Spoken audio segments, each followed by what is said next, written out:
আছো? আশা করি সুস্থ আছো, ভালো আছো। তা আজকে আর একটা নতুন রেসিপি নিয়ে আসলাম, সেটা হচ্ছে ছানার রসগোল্লা। তা আমি প্রথমে দুধটাকে লেবুর রস বা ভিনিগার, তোমরা আবার টক দইও দিতে পারো। তা দুধটাকে প্রথমে আমি কাটিয়ে নিয়েছিলাম, কাটিয়ে নিয়ে একটা ভালো সুতির কাপড়ে আমি ছানাটাকেও জলটা ঝরিয়ে নিয়ে এখন এই ছানাটা আমি এখন থালায় এনেছি। এবার এই ছানাটাকে তার উপর দিয়েছি একটু ময়দা, একদম অল্প, বেশি ময়দা দিলে একদম হবে না, অল্প একটু ময়দা দিয়েছি। আর এবার তোমাদের সামনে আমি দেবো এই ঘিটা। ঘি কিন্তু সত্যি খুব অল্প দিতে হবে, ঘি অল্প না দিলে একদম বাজে লাগবে, সেই জন্য ঘিটা একদম অল্প, না দিলে নয় সেরকম, আবার ঘি না দিলেও কোনো ব্যাপার না। সেই ঘিটা দিলাম। এরপর আমি দেবো আমার এখানে আনা আমুলের গুঁড়ো দুধটা, এই গুঁড়ো দুধটা দেবো। এই গুঁড়ো দুধ না দিলে কিন্তু কখনোই রসগোল্লা ভালো তৈরি হবে না। এটা একটু বেশি পরিমাণেই দিলাম, এটা একটু বেশি লাগবে। এবার দিলাম, দিয়ে যেহেতু আমি অল্প একটু ছানার করছি, তাই আমি অল্প একটু তোমাদেরকে রসগোল্লাটা করে দেখাবো। এরপর এই সব শুদ্ধ মিলিয়ে আমি এটাকে ভালো করে মাখবো। দেখো কতটা মাখতে লাগবে।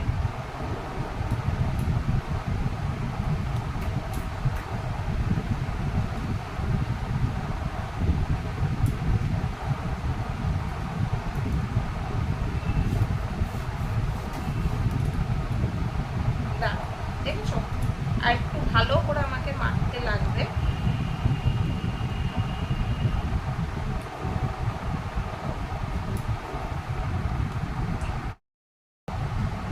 দেখো মাখতে মাখতে ছানাটাকে এরকম একটা তলাতে এনে ফেলেছি, যেরকম ময়দার একটা টলা হয় সেরকম ছানাটা টলা হয়ে গেছে। আরো একটু বেশি করে মাখলে রসগোল্লাটা নরম হবে।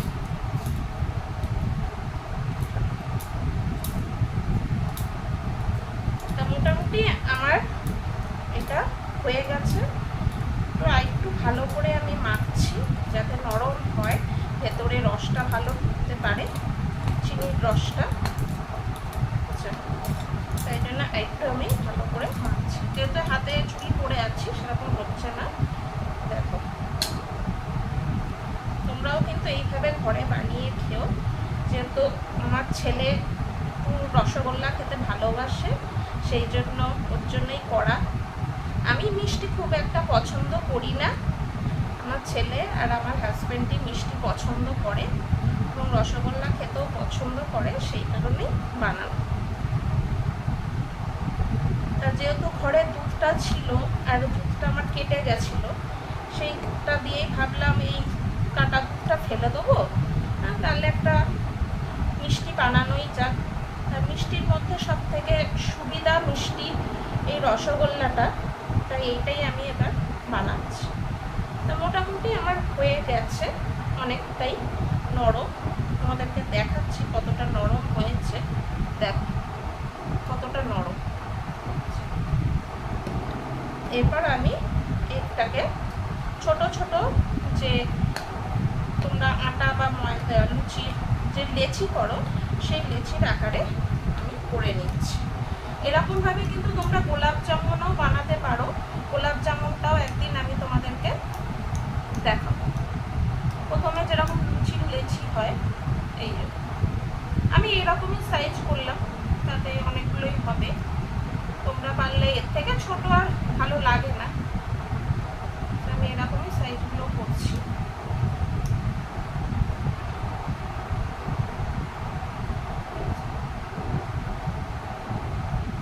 এই সাইজগুলোই থাকে। এবার রসে, চিনির রসে করলে এগুলো আরও ফুলবে। তো এইগুলোকে নিয়ে আমি প্রথমে এরকম গোল গোল করে পাকিয়ে দিই, রসগোল্লার যে গোল ইয়েটা হয় সেইটা। আমার চ্যাপটা হয়ে যাচ্ছে, কিন্তু গোলটা ঠিক মতন হচ্ছে না। এবার গোলটা হলো আমার, বুঝেছ? বেশি আবার ইয়ে করে ফেলছিলাম তো, তাই এই গোলটা আমার হলো। এটা সেম, যেমন একটু বেশি দিয়ে ফেলেছি, এক মাপের নেই, এটাও গোল করছি। এরকম প্রত্যেক কটা আমি গোল করে নিই।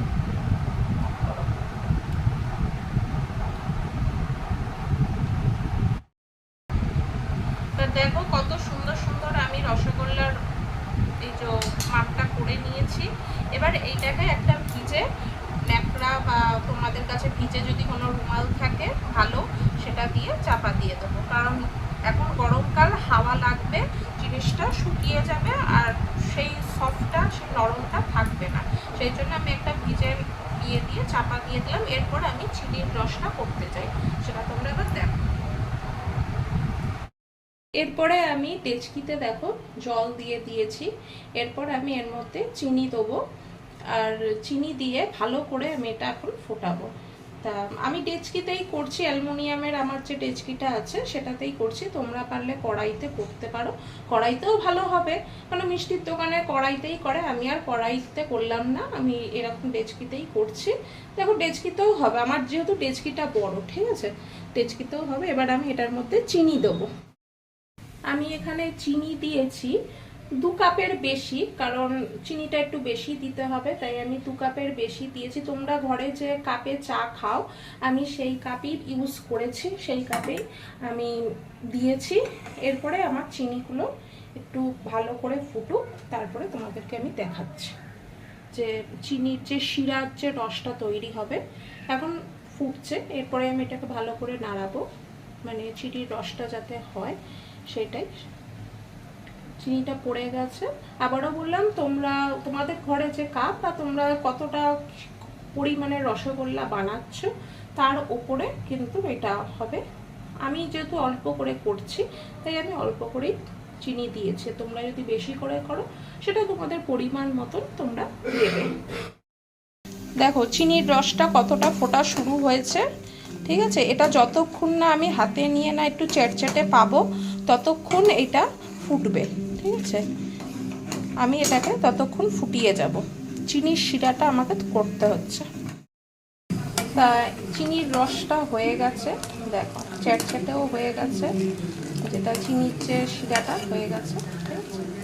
এরপরে আমি আমার এখানে যে আমি যে রসগোল্লার যে দলাগুলো করে রেখেছিলাম গোল গোল করে, সেগুলো আমি এখন দেবো একটা একটা করে।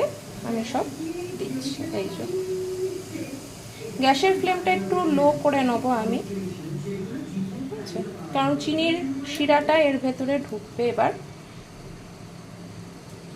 এই আমি একটা একটা করে এবার দিয়ে দিচ্ছি।